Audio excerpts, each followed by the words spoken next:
আসসালামু আলাইকুম এভরিওয়ান, কেমন আছেন সবাই? আশা করি সবাই ভালো আছেন। আজকে আমি আপনাদের সাথে শেয়ার করতে চলেছি একটি নতুন রেসিপি। আশা করি সকলের এটি পছন্দ হবে। প্রথমে আমি অনেকগুলো ঘ্যাটকচু নিয়ে নিয়েছি। এগুলো আপনারা অনেকে চিনে থাকবেন, আমাদের বাড়ির চারিপাশে অনেক হয়ে থাকে।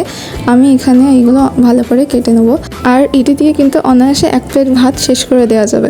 আপনারা যদি এটি একবার খেয়ে থাকেন তাহলে আপনারা জানেন এটি কত মজাদার একটি খাবার। আর কাটার সময় কিন্তু এগুলো ভালো করে ছিলে নিতে হবে, না হলে কিন্তু যে খোসা লেগে থাকবে সেগুলো কিন্তু পরে খেতে ভালো লাগবে না। আমার কেটে নেওয়া হয়ে গিয়েছে। এবার আমি এগুলো ভালো করে পানি দিয়ে ধুয়ে নেব। আর মনে রাখবেন, যখন ধোয়ার সময় কিন্তু এটা ঝুড়ির ভিতর দিয়ে ঝাঁকিয়ে নেবেন, হাত দিতে যাবেন না, তাহলে কিন্তু হাত চুলকাতে পারে।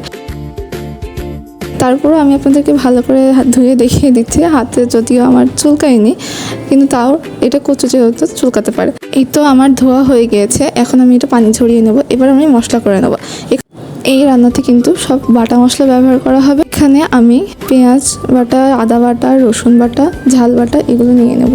এবার আমি কচুগুলো সিদ্ধ করে নেব। সিদ্ধ করে নেওয়ার জন্য আমি কড়াইতে পানি আর লবণ দিয়ে দিয়েছি। যখন এটার বলক চলে আসবে তখন আমি এর ভিতরে কচুগুলো দিয়ে দেবো। এই যে দেখুন, আমার পানি কিন্তু গরম হয়ে গেছে। এবার এর ভিতরে আমি কচুগুলো দিয়ে দেবো।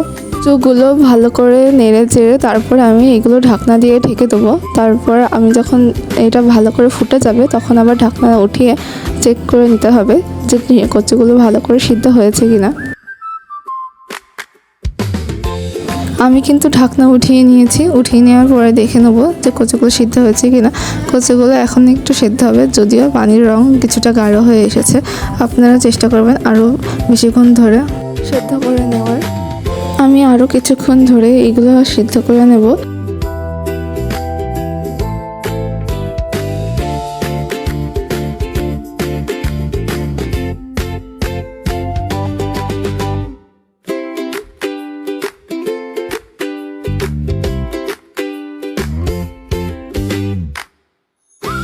এগুলো এখন ভালোভাবে সিদ্ধ হয়ে গেছে। এখন আমি এগুলো নামিয়ে নেব।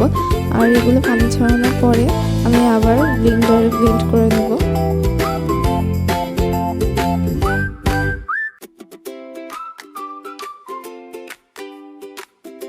এই তো আমার পানি ঝরানো হয়ে গিয়েছে। এবার আমি এগুলো ব্লেন্ডারে দিয়ে দেব। এগুলো যদি আপনারা একটু বেটে রান্না করেন তাহলে দেখবেন আপনারা যে কচু খেলে যে অনেকের গাল চুলকায়, এগুলো আর হবে না। এবার আমি চুলাতে কড়াই বসিয়ে দিয়েছি। কড়াই বসিয়ে দেওয়ার পরে আমি পরিমাণ মতো তেল দিয়ে দেবো। তেলটা কিছুক্ষণ পর গরম হয়ে গেলে আমি এর ভিতরে একে একে পেঁয়াজ কুচি দিয়ে দেবো। পেঁয়াজ কুচি দেওয়ার পর পেঁয়াজটা একটু আমি ভেজে নেবো। পেঁয়াজ ভাজা হয়ে গেলে আমি এর ভিতরে একে একে এবার ঝাল বাটা দিয়ে দেবো। রসুন বাটা, আদা বাটা ও সামান্য পানি দিয়ে আমি মশলাগুলো কষিয়ে নেব। সাথে লবণ, হলুদ, জিরা, ধনিয়া সব একসাথে দিয়ে আমি মশলাগুলো একসাথে একটু কষিয়ে নেব। কষানো হয়ে গেলে আমি আবার একটু পানি দিয়ে এটা ফুটিয়ে নেব।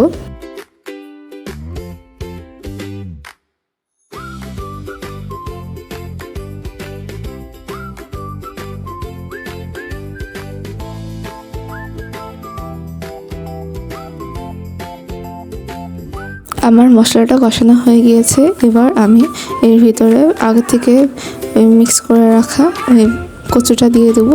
কচুটা দিয়ে এবার ভালোভাবে মিশিয়ে নেব। আর এরপর এটি অনবরত নাড়তে থাকতে হবে। আর এর মধ্যে এক্সট্রা কোনো পানি অ্যাড করা যাবে না। এটা অনবরত নাড়তে নাড়তে একদম শুকিয়ে ফেলতে হবে।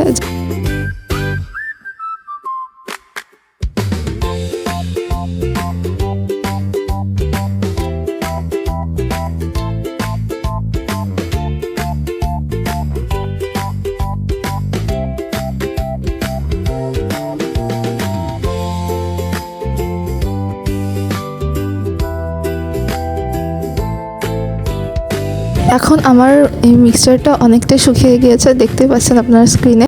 এখন এটি অনবরত নাড়তে থাকতে হবে। না নাড়লে এটি নিচে লেগে যেতে পারে, তখন কিন্তু এই জিনিসটা পুড়ে যাবে। তখন আপনাদের কিন্তু এটা খেতে ভালো লাগবে না।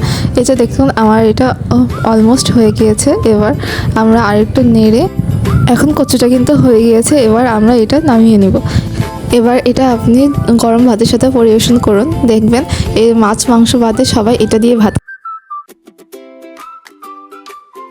আমার ভিডিওটি যদি আপনাদের ভালো লেগে থাকে তাহলে ভিডিওটিতে একটি লাইক, একটি শেয়ার ও চ্যানেলটিকে সাবস্ক্রাইব করে যান। আল্লাহ হাফেজ।